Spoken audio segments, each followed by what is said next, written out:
Tommy, another disappointment, plenty of possession but no end product. Yeah, no cutting edge. We've only got ourselves to blame, to be honest with you. When you carve good opportunities in the first half and people make bad decisions, and and Starchy knows I'm talking about him, you can't do that. Said to him half time, said to him at full time. Games are defined on moments, and that was a big moment for us.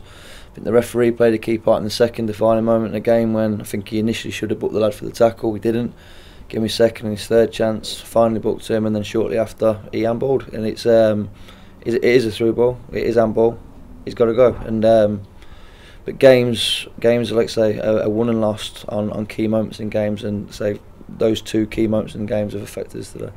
And plenty of possession in the second half. Pinned Stockport back for long periods, but couldn't quite get the ball in. I thought we would. I thought Jim played it as I'd play it against us at the minute. You go 1-0 up, and we don't look like we've got a goal in us. We genuinely don't. I think we're too keen to get the ball forward. The minute Simon Haynes goes onto a pitch, we make that decision. Not mine and Alan's decision, by the way, to shell it all over the place. And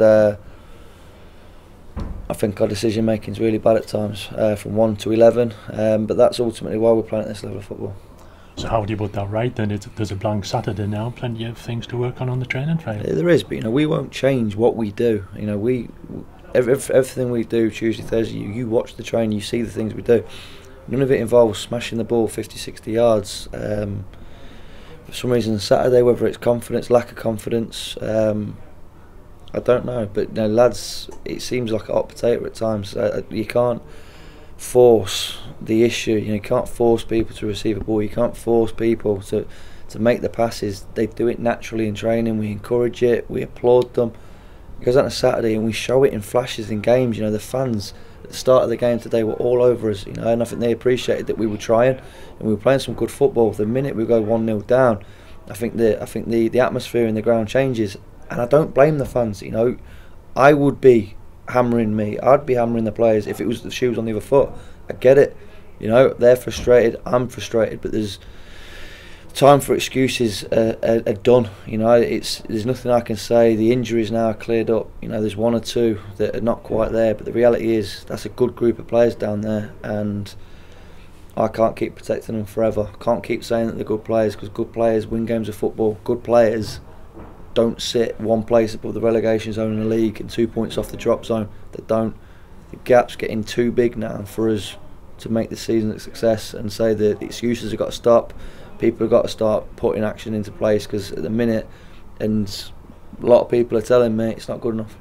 Sloppy goal to give away as well, wasn't it, from your point of view? Soft, you initially you were throwing. I think we can press the throw in a little bit better.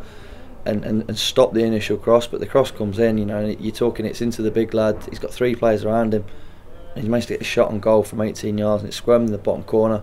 Don't blame the goalkeeper at all. It's too easy to turn. You can't get a turn off in there, and I don't see us getting opportunities like that and having that run of the green where the ball worms its way inside the near post. With us, I think we actually have clearer cut chances, and we're not putting them away.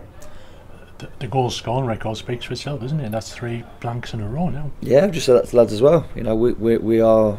This is becoming a bit predictable. Losing 1-0 at home. Our fan base is dwindling, and we're now getting stick at every home game, and that's what happens. If you're going to lose your home games, and you're only going to perform, that the fans don't remember the whole 90 minutes. They're soon to forget the fact that we were on top in large periods of the game.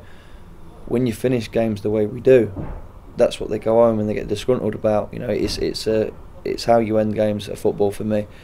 We're losing 1-0. Have we really put them under pressure? I don't think we did, because to be honest with you, I thought they sat off us, they invited it.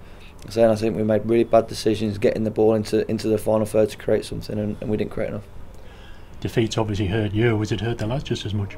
I hope so, but I can't speak for everybody else. They seem gutted.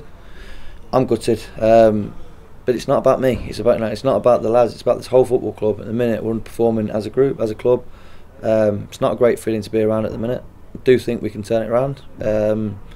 we've got to say it's got to start happening sooner rather than later, because it's getting really tiresome, making excuses. People looking disappointed, and I don't like it when it's flat. I want players coming to training, bubbling, ready to go and perform on a Saturday. We work Tuesday, Thursday to show what we've done in the week. I don't see a reflection of what we do on a Tuesday, Thursday in games.